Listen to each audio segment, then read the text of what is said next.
For the Thai green curry, these are the ingredients that are in your book. I've doubled them up because I'm going to feed 4 people instead of 2.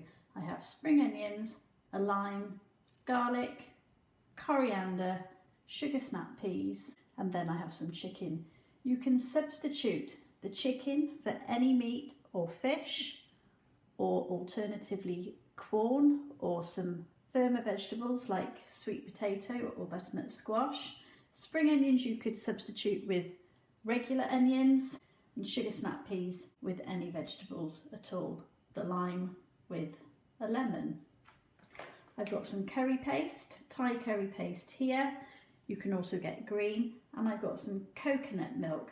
Please be careful that it needs to be this canned version, or sometimes you can buy it in little containers, but don't use coconut milk, which is used as an alternative to dairy milk like soya milk. If you don't have Thai curry paste, you can use any curry paste at all, but then you just need to use possibly cream, tomato or yogurt as your liquid instead of coconut milk. It's really important to be careful so that you don't cross-contaminate. That's why I have my meat on one board, and it's best to have a red board, and I have my vegetables on another. I'm going to start off by preparing all of my vegetables first, so I'm just going to move this out of the way and make some space. Start off by just cutting your sugar snap peas in half.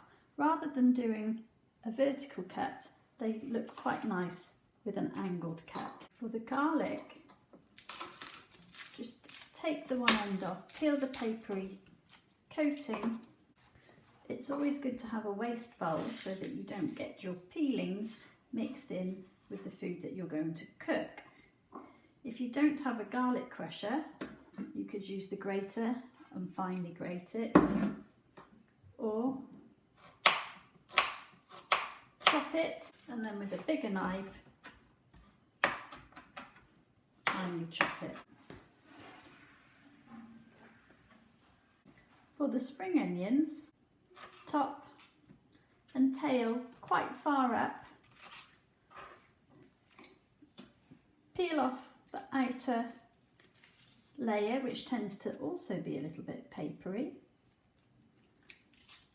Then you can use all of this spring onion. It's up to you whether you want to cut it similar sizes to your sugar snap peas so that you have a big burst of onion, or if you want to have it smaller. I'm going to cut chunks of mine. Rolling it just creates little bits like that.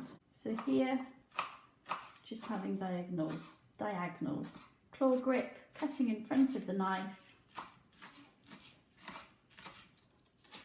It's up to you, but whatever you do, cut them all similar sizes and in the same direction. For the lime, it's really important that you cut it the right way, otherwise you won't be able to juice it successfully. Do not slice it from where the stalk and the base is. You must cut it around the centre, around the belly of the lime, or the equator if we were going to think of it like a world, so that you're cutting across the segments. So either with a bridge, probably that's the safest, cut down, pinch on where that stalk and the base was, and then you have cut across the segments. Then this way, by putting it on the juicer, press down. These little ridges catch all of the pips.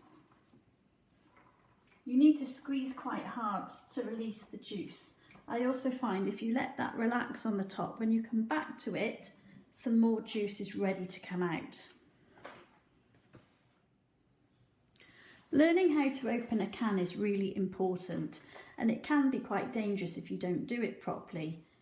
Always avoid using a knife to open it, because you can A, damage the knife, but even more seriously, you can slip because you haven't got proper control over the can, and catch yourself. So with the ring pull closest to you, place your thumb on the can and pull up with your fingers using your thumb as the lever, pull.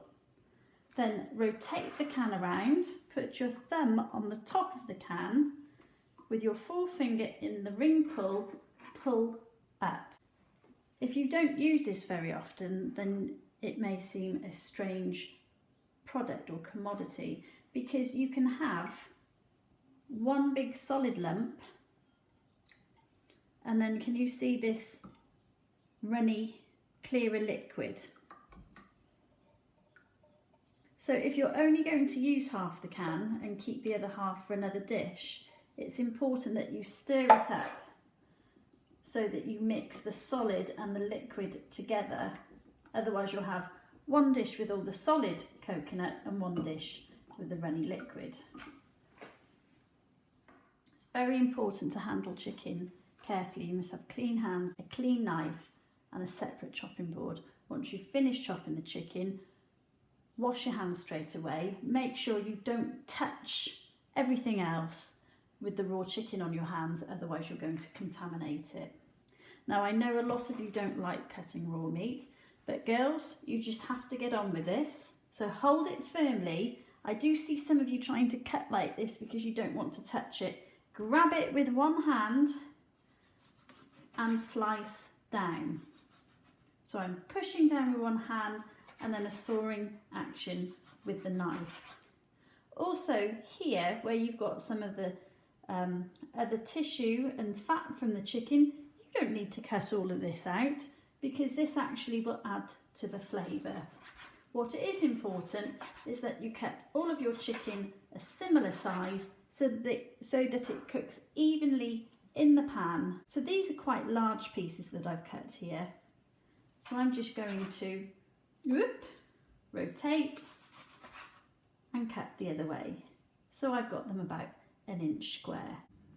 With everything prepared, preheat about a tablespoon of oil. Never leave your oil unattended or your wok unattended. Preheat it for about 30 seconds. To test if it's cooked, you could put a small amount of garlic in and it will sizzle. Take your board over your wok or your large frying pan and add your garlic and spring onion. Then to this, add your chicken. Keep moving the chicken and the spring onion around and cook it until the chicken is white all over.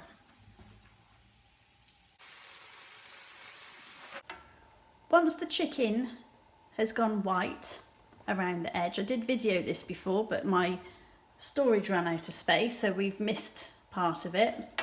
So once the chicken's white all the way through, add about 2 tablespoons of your Thai curry paste. From my experience, certain ones are hotter. I know that the Waitrose curry paste is very, very hot, so I would go on the caution with the Waitrose one, and these ones that tend to look more like a general curry paste, like the Aldi and Tesco ones, are more mild. I then poured in my coconut milk. Thai curries are supposed to be runny, so please do not be put off by the fact that it is quite liquidy like this. It is designed to be like this to eat with rice or sticky rice. Let it simmer for about 15 minutes so that the chicken continues to cook. If it's bubbling too much, just turn the heat down. Once this has been simmering for about 15 minutes, the chicken will definitely be cooked on the inside. Just add your sugar snap peas. It's a good job to do your washing up and a little bit of clearing up while that was simmering for 15 minutes. I've just had that on a very low heat. Prepare the coriander. Just squeeze it up into a ball and with a knife, put the tip of the knife on the board and we're going to do that action.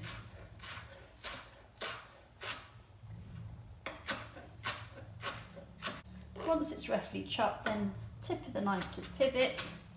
Is too hot, you can add some sugar. I would start with about a teaspoon. The lime will just lift it. If you don't have lime, you could use lemon. There's your coriander. This is best served with some freshly boiled rice, which I will show you in another video.